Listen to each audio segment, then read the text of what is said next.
the latter throne is seated a queen with a scepter in her hand, before whom stands the winged goddess Nemesis, the angel of judgment. The second circle is divided into 3 parts by 2 sets of 2 horizontal lines.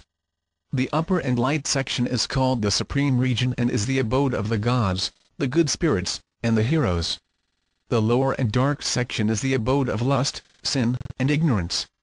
Between these 2 extremes is the larger section in which are blended the powers and impulses of both the superior and the inferior regions. In the third or inner circle is man, a tenfold creature, consisting of 9 parts, 3 of spirit, 3 of intellect, and 3 of soul, enclosed within one constitution. According to Silenus, man's 3 spiritual qualities are thought, speech, and action. His 3 intellectual qualities are memory, intelligence, and will. And his 3 qualities of soul are understanding, courage, and desire. The third circle is further divided into 3 parts called ages: the golden age of spiritual truth in the upper right section, the iron age of spiritual darkness in the lower right section, and the bronze age, a composite of the 2 occupying the entire left half of the inner circle and itself divided into 3 parts. The lowest division of the Bronze Age depicts ignorant man controlled by force, the central the partly awakened man controlled by jurisprudence, and the upper the spiritually illuminated man controlled by love. Both the second and third circles revolve upon the axis of law, but the divine source, of law, heavenly justice, is concealed by clouds. All of the symbols and figures ornamenting the plate are devoted to a detailed amplification of the principles here outlined. Continued. 4. The numerical cipher. Many cryptograms have been produced in which numbers in various sequences are substituted for letters, words, or even complete thoughts. The reading of numerical ciphers usually depends upon the possession of specially arranged tables of correspondences. The numerical cryptograms of the Old Testament are so complicated that only a few scholars versed in rabbinical lore have ever sought to unravel their mysteries. In Zetopus Iptychus, Athanasius Kircher described several Arabian Kabbalistic theorems, and a great part of the Pythagorean mystery was concealed in a secret method in vogue among Greek mystics of substituting letters for numbers. The most simple numerical cipher is that in which the letters of the alphabet are exchanged for numbers in ordinary sequence. Thus A becomes 1, B2, C3, and so on, counting both I and J as 9 and both U and V as 20.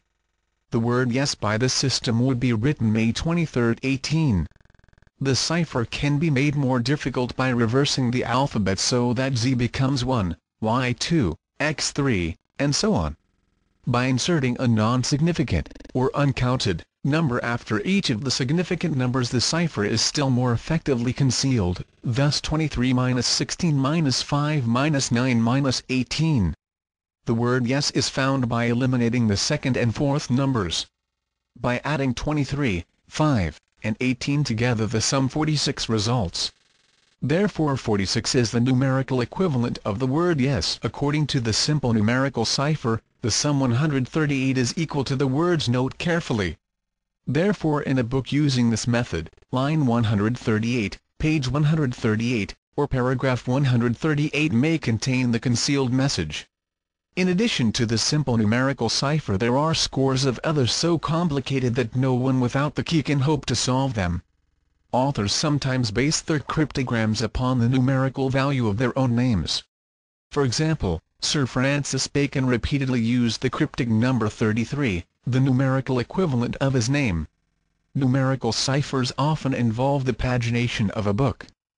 Imperfect pagination, though generally attributed to carelessness, often conceals important secrets. The mispaginations found in the 1623 folio of Shakespeare and the consistent recurrence of similar errors in various volumes printed about the same period have occasioned considerable thought among scholars and cryptogrammatists. In Baconian cryptograms, all page numbers ending in 89 seem to have a special significance. The 89th page of the Comedies in the 1623 folio of Shakespeare shows an error of type in the pagination, the 9 being from a considerably smaller font than the 8. The 189th page is entirely missing, there being 2 pages numbered 187. and page 188 shows the second 8 scarcely more than half the size of the first one. Page 289 is correctly numbered and has no unusual features, but page 89 of the histories is missing. Several volumes published by Bacon show similar errors, page 89 being often involved. There are also numerical ciphers from which the cryptic message may be extracted by counting every 10th word, every 20th word, or every 50th word. In some cases the count is irregular. The first important word may be found by counting 100, the second by counting 90, the third by counting 80, and so on until the count of 10 is reached. The count then returns to 100 and the process is repeated. 5. The musical cipher. John Wilkins, afterwards Bishop of Chester, in 1641 circulated an anonymous essay entitled Mercury, or the Secret and Swift Messenger. In this little volume, which was largely derived from the more voluminous treatises of Trithemius and Silenus, the author sets forth a method whereby musicians can converse with each other by substituting musical notes for the letters of the alphabet. Two persons understanding the code can converse with each other by merely playing certain notes upon a piano or other instrument.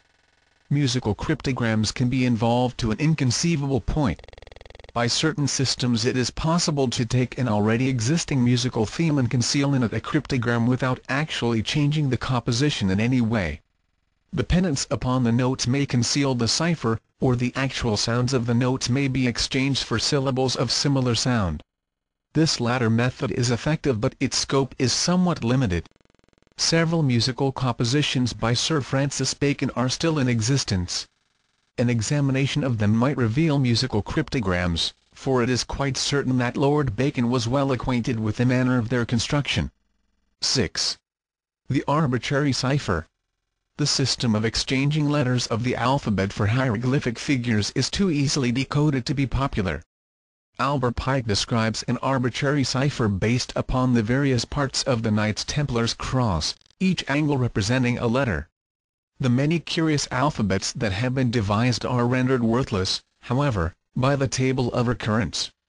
According to Edgar Allan Poe, a great cryptogrammatist, the most common letter of the English language is E. The other letters in their order of frequency are as follows: A, O, I, D, H, N, R, S, T, V, Y, C, F, Q, L, M, W, B, K, P, Q, X, Z.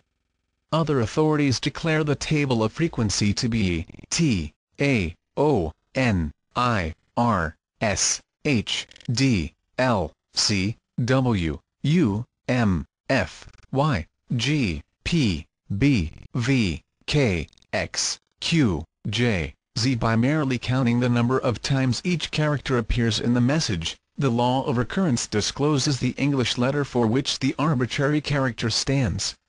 Further help is also rendered by the fact that if the cryptogram be split up into words there are only 3 single letters which may form words A, I, O. Thus any single character set off from the rest of the text must be one of these 3 letters. For details of this system see The Gold Bug, by Edgar Allan Poe. To render more difficult the decoding of arbitrary ciphers, however, the characters are seldom broken up into words, and, further, the table of recurrence is partly nullified by assigning 2 or more different characters to each letter, thereby making it impossible to estimate accurately the frequency of recurrence. Therefore, the greater the number of arbitrary characters used to represent any single letter of the alphabet, the more difficult it is to decipher an arbitrary cryptogram. The secret alphabets of the ancients are comparatively easy to decode, the only requisites being a table of frequency, a knowledge of the language in which the cryptogram was originally written, a moderate amount of patience, and a little ingenuity. 7. The code cipher. The most modern form of cryptogram is the code system. Its most familiar form is the Morse code for use in telegraphic and wireless communication. This form of cipher may be complicated somewhat by embodying dots and dashes into a document in which periods and colons are dots, while commas and semicolons are dashes. There are also codes used by the business world which can be solved only by the use of a private code book. Because they furnish an economical and efficient method of transmitting confidential information, The use of such codes is far more prevalent than the average person has any suspicion. In addition to the foregoing classification